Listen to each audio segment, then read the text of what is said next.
সাঁতার জানো তো? জানতে হবে, পরীক্ষা বন্ধ হবে না।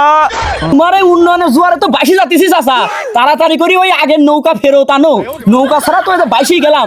আন্দোলন টান্দোলন করিস না, বুঝলি তো এখন জুলাই মাস চলে। নারীদের জন্য অনার্স পড়া পর্যন্ত একবারে ফ্রি, আর আমরা এই সাওয়াল মানুষগুলি ফেলা খাবো না, দেশে আবার আন্দোলন শুরু হয়ে গেল।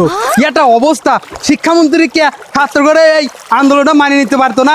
মানিয়ে নিলি আমার আর মেলা সুবিধা হইতো। এখন যদি বড় আন্দোলনের রূপ নেয় আমার কি হবে না, আমার দলের কি হবে না, আমি এইটাই তো বুঝতেছি না।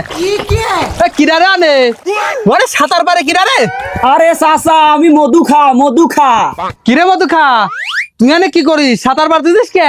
আরে চাচা এইচএসসি পরীক্ষা চলতেছে জানো না? আমিও যে ইন্টার পরীক্ষা দিতে যাচ্ছি। দেখছো না শালার কাজ কাম, মানুষের জীবন আগে নাকি পরীক্ষা আগে? এদিকটা ডুবে যাচ্ছে, পরীক্ষা দেওয়া চাইতেছে না। এদিকে বন্যার পানিতে সব ডুবে যাচ্ছে, এ শালার পরীক্ষা দেওয়া শেষ হচ্ছে না। দেখছো না কাজ কাম? ওর চাইতে আমার বল্টু তো ভালো ছিল, পড়ালেখা করে নাই, তার দ্বন্দ্ব বসে আছে। এই দেশে দালাল আর সিন্ডিকেট সব বড়া পরীক্ষা দিবে যাচ্ছে, পড়ালেখার কোনো দাম নাই, যাচ্ছে পরীক্ষা দিবে। ও চাচা কথা ঠিকই কইছো, এ দেশে পড়াশোনার কোনো দাম নাই, আর ওই পড়াশোনা করি ভালো কোনো চাকরিও পাওয়া যায় না। ওই যারা এসএসসি ফেল করি মনে করো যে বড় উদ্যোক্তা হয়েছে, তা করে কোম্পানিতে যা চাকরি করা লাগে। কি আর করবো চাচা, ওই শিক্ষামন্ত্রী ওই বন্যার পানির মধ্যেই পরীক্ষার ডেট দিয়ে দিয়েছে, কিছু করার নাই, পরীক্ষা দেওয়াই লাগবে, নাহলে তো লাইফই নষ্ট হয়ে যাবে। ও তো নাই, এই জন্যই চাচা ওই একটু কষ্ট করেই পড়াশোনা করা লাগবে। তাই তো ওই বন্যার পানি মানতেছি নি, সাঁতার পাড়ি পরীক্ষা দিবি চলে যাচ্ছি, বুঝছো? বাবাদান একটু কষ্ট করাই লাগে। আমাদের সময় যে সময় আমরা পরীক্ষা দিছি, ওই সময় আমরা এই যে বুক সমান কেদো পারতে পরীক্ষা দিছি। তোমরা এখন তো ফার্মের মুরগির মতো হইছো, ফার্মের মুরগি না হয় একটু কষ্ট করে আইসে পরীক্ষা দাও। ও চাচা ও মনে হয় তোমার দল সরকারে, তাই নি? তোমার দল ক্ষমতায়, সেই জন্য এইসব কথা আসতেছে। বাবাদান বোঝাই তো কিছু কবে পারতেছি না। একটু সাঁতার পারো, সাঁতার পারে এসে পরীক্ষা দিলি ভালো হবে না। একটু কষ্ট না করলি কষ্টের ফল কি মিষ্টি হয়, বোঝো নাই? কষ্ট করলি কেষ্ট বলে। আর একটা কথা আছে না, পড়ালেখা করে যে গাড়ি ঘুরায় চড়ে সে। চাচা রাখো তো তোমার গাড়ি ঘোড়া, পড়াশোনায় ভালো মতো করিবার নিয়ে আর গাড়ি ঘোড়ায় সরে। তোমার এই উন্নয়নের জোয়ারে তো বাইশে যাচ্ছিস চাচা, তাড়াতাড়ি করি ওই আগের নৌকা ফেরত আনো। নৌকা ছাড়া তো বাইশেই গেলাম। তোমার কাছে তো আমার দীপু খেলাই ভালো ছিল, তাও ওই ছাত্রছাত্রী করে কষ্ট বুঝতো, 2 বছর আগে থেকে পড়াশোনা স্থগিত করে দিত। আর তোমরা কি করলে, এই বন্যার পানিও মানতেছ না, ফার্মের মুরগি কয়া বিপদগ্রস্ত বানাচ্ছ ছাত্রছাত্রী করে। তোমাদের কথা নৌকায় নিয়ে আবার তেজ মারা খাই। এই আন্দোলন করে খুব কষ্টে 17 বছর পরে উঠেছি, আবার আমাকে কি আবার নৌকায় নিয়ে আমাকে আবার ধান খাতে পলাথা লাগবে। এখন ওই চিন্তা করতে চাও তাই না? শোনো, ওই ফার্মের মুরগি বাদ দাও, ওই বুক সমান পানিতেই সাঁতার পেরে এসে পরীক্ষা দাও।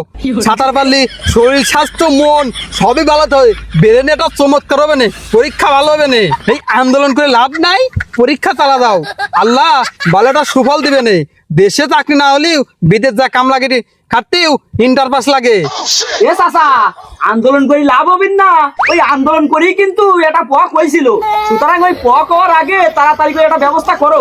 সারা দেশের মানুষ বন্যায় কবলিত রয়েছে, ঘরের থেকে বাড়াই পারতেছে না, পানি বন্ধ রয়েছে, আর তোমরা আসো ওই পরীক্ষা নি, পরীক্ষা তোমরাই দাও গা। তো তোমার এইসব দুর্নীতির সিস্টেমের পড়াশোনা আমরা বাদ দিলাম। এবার যা কইছি কয়া ফেলাইছি, আন্দোলন করিস না, বুঝলি তো? এখন জুলাই মাস চলে, জুলাই মাস আসলে মনের ভিতরে টান দিয়ে ওঠে। খবরদার আন্দোলন করিস না, আমি গেলাম।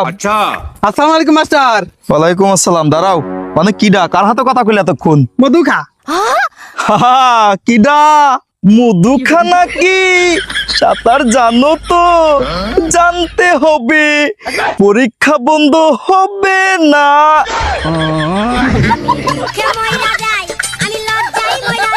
এ মাস্টার রে, তোমরা তো খালি ওই পরীক্ষা দেওয়ার টেনশনে আছো, আর আমরা আছি কিভাবে এই বন্যা কবলিত এলাকা পার দিয়ে যা পরীক্ষা দেবো। শালার এত কষ্ট করে পড়াশোনা করলাম, তোমার ঘরে একটু মানবিকতাও নাই। এই সমস্ত ছোটখাটো পানি দেখে ফার্মের মুরগির মতো আচরণ করা যাবে না। আবার পরীক্ষা স্থগিত হবে না দেখে আন্দোলন করে কোনো লাভ নেই। কিছু তো আর করার নাই। তোমরা তো ওই যে আবার ঘোষণা দিছো নতুন করে যে ওই নারীদের জন্য অনার্স পড়া পর্যন্ত একবারে ফ্রি, আর আমরা এই সাওয়াল মানুষগুলি ফেলা খাবো। কি আর করার, এই বন্যা কবলিত এলাকা পার দিয়ে আমি পরীক্ষা দিয়ে আসি, কিছু তো করার নাই। আর আন্দোলন চলতেছে, দেখা যাক কত দূর টেহো। প্রতিবারই আন্দোলন করে কাজ হবে না, রিয়েলিটি মাইনিয়ে নাও চাচা, চলো। চলো